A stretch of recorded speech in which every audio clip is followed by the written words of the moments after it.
So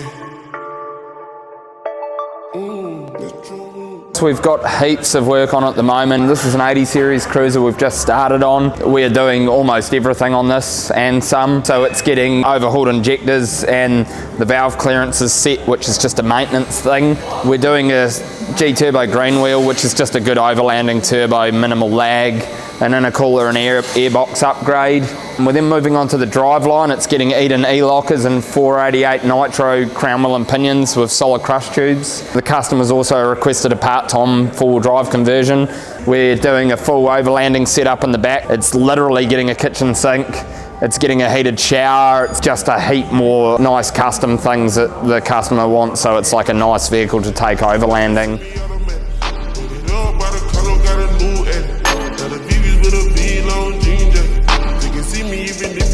This is a new 2023 GR Limited 300 series, which is pretty much the ultimate if you're into your cruisers. And this one's getting a custom turbo back exhaust, which is 4-inch. It's also getting a Unichip ECU with multi-map. That's what the customer was chasing for it.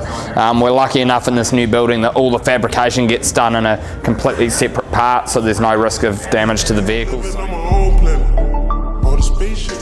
Moving on, this is one of our bread and butter builds, a 79 series cruiser.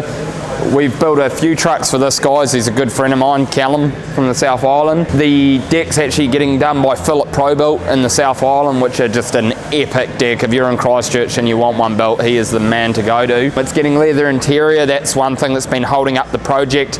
And we're also waiting for the ADAS compatible bar. The ADAS sensor in the grille actually requires relocation on these, so we've been working into if we could do it ourselves or not, but we're going to have to wait for that to turn up. This particular truck does have a stage 1 turbo from DC and Aussie. They're an awesome unit. It's also got a 4-inch lift, 315 tender cleavers, trap width correction, and a lot of other real nice mods. Just had the flares color coded and bits and pieces like that, so it's pretty much all done other than the parts we're waiting on and the seats. So this one should be back to him in the next month or so, ready to get that deck put on.